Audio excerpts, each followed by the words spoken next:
That's what we have.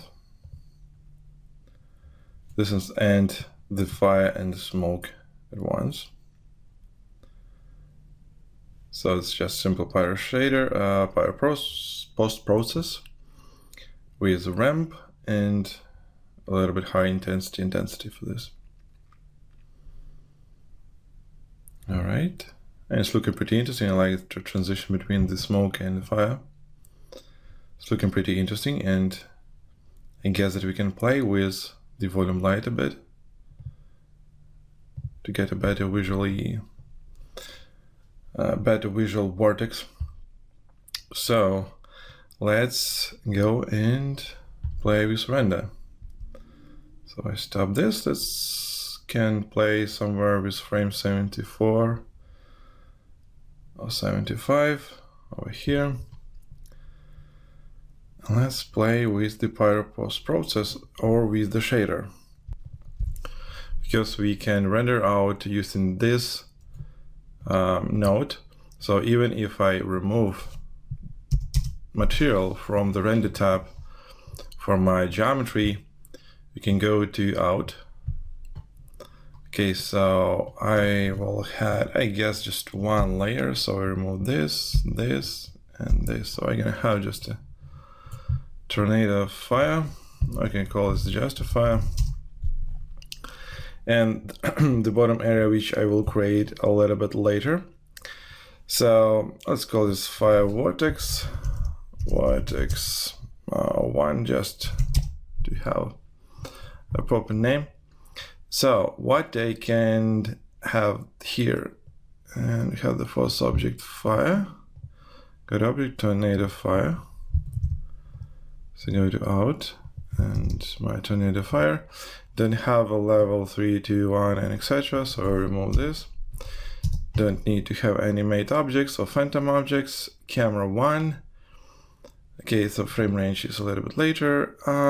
Just turn off this by the moment. Maybe I will see the difference. And then I can understand, do I need a velocity motion blur applied or not. I will leave my volume step rate 0.5. And well, maybe I leave my direct light for a moment, because the direct light in this case will be applied just for the smoke, because the fire doesn't have shadows. So let's see what we have on a frame. It's just 95, so it's too far away. Let's say 75. I like to frame this. So render view and go to my fire vortex, camera 1, and let's apply. Let's do a preview for the first test. And then we can apply the basic render mode to see more details. I hope it doesn't take too many time, because it's not a very huge file cache size. And it's already looks pretty good. As for me, it's looking interesting. I don't care about this bottom area, because I will cover this with another one fire, which we will create soon. I like this transition, pretty much like. And what I want to add here is the volume light. So if you go to object here, we have a tornado fire. And the main problems here is that the volume light should have material, should have a shader. So we can go to our Pyro post process and press create material, match material. So it will create a material. If you go here, it will be renamed as a Pyro shader 1. Somewhere here. So again, we can remove. I don't need this. I don't care about that. Again, this. I guess a vortex noise. Don't need to have this. I guess Pyro shader. That's the only thing I want to have here. So it's going to be my fire vortex. And now if I go to my objects, I can apply this material here, or we can apply this with this ability with the material here, and press the volume light. And it will create a light, a volume light, which is somewhere here, should be, yeah. Let's add it to my thing here. the camera, and now we can see that we have the geometry, but somehow we don't have material, I guess, because we don't have materials here for tornado fire. So anyway, we can apply this material. We can say that I want to use my pyro shader, which is via fire vortex. That's how it works. All right, and tornado fire, that's fine, 6. Okay, so I'm gonna leave this by default, all the setup. Now let's back to tornado fire. Let's enable my pyro post process. We can enable material or enable this, it doesn't matter. The thing is, if you want to work with, I don't know, with channels more detailed, we can go here to the smoke field. We can play with the smoke, with the fit to range, the lookup ramp, or you can play with temperature. We can see that we have some settings in the intensity field. And what we did is using the color lookup ramp. And by default, you can see that our fit to range is the same from 0 to 1 to 0 to 1. So there is nothing. We don't have any changes here, but you can apply something for the temperature if you want to, and for the intensity field to get more result you want. Because if we go to the pyro post process, we have a limited amount of parameters. We don't have too many sets for getting the proper smoke field. We can play here with the fit range, or we can play with the lookup ramp to make some noisy non-linear curve. And we can play the same with intensity as the temperature field. But in this case, the amount of noise and this transition between the fire and the smoke will create a nice texture for me, so I won't apply those things. Maybe for a bigger fire, I will play with those settings. And so now let's see what do we have with the, let's make a snap, what we have with the volume light. In our mantra node, by default, we use all lights. Oops, not you. The mantra. We all use candidate lights. So all my lights in the sunlight and the skylight and the volume light should be applied to this image. So now we can see we have a volume light direct, a new render path, render element.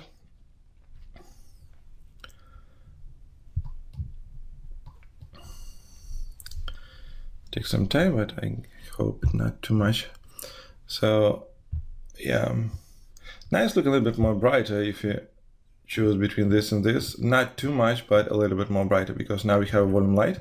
If you look on this path, you can see that it doesn't create a very bright flame. So we can go here to the object level and choose the volume light and choose the increase intensity. We can play or with intensity or with an exposure. So let me just increase the both of those, like 2 by 2, and now you can see that it's much brighter now, because like it's fire and it should be pretty bright and create a nice the fire looking thing. So now we can see a difference. Have some very very bright areas, very yellow areas here, but I think that we can fix it on a post. On my compositing stage. You can see that we have information there, so we can use in the white point to correct this part of an image. So now it's looking even more interesting, because this smoke is looking unrealistic because it's too close to fire, and it was without any kind of lighting, so it can be such dark color, or it very dense, could be very dense. But again, why it's so dense? It's thin, so it can be it can't have such density. So definitely with our volume light, we have a little bit more interesting render. So we're gonna keep this, and sometimes if you want to play, you can use even more options for the volume lights. I mean that we can go to my limits and increase the volume limit here for the secondary bounds. So if you press 1, now you're gonna have indirect lighting for the volumes. This means that I can go here to extra image planes and set another one extra image and set indirect for each light. And now the render can be a little bit longer. We're gonna spend much time, but now we have 6 different layers, 6 different images with the sunlight direct, skylight direct, and the volume direct what we had, and the sunlight indirect is almost empty, and somehow volumetric indirect empty too. I don't know why. That's interesting. Here one for one light. Maybe it's very bright. Some information.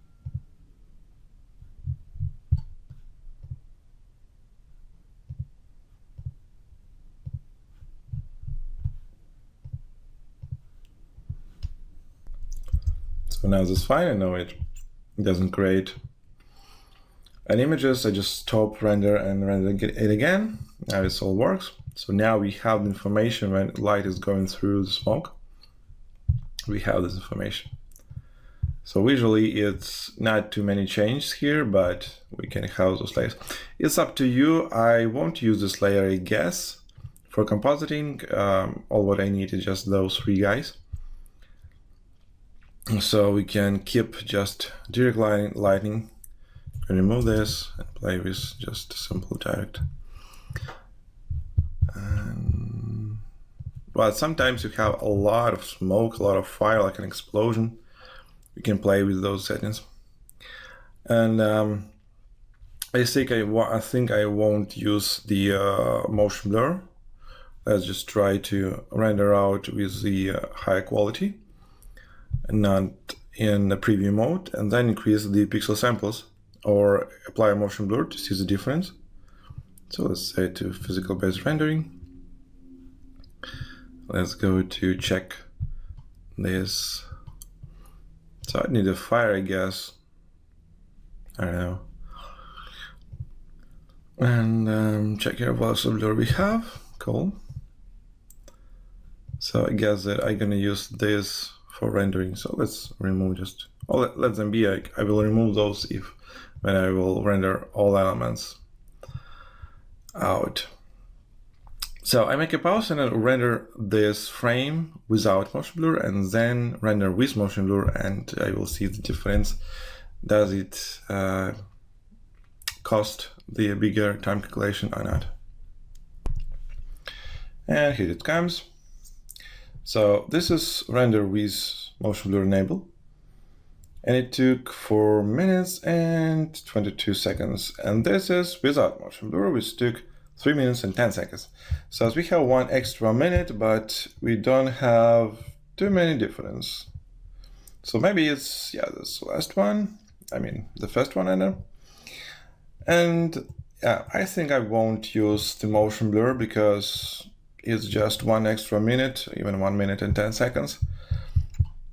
So with 100 frames, 1 minute is 100 minutes. So it's more than 1 hour, 1 hour and a half. So I turn off this thing. Anyway, we can play with the motion blur in Nuke. So for rendering, we definitely need to disable the image in front of my camera. Always render on the background, so I remove this guy. Now let's work with the bottom area.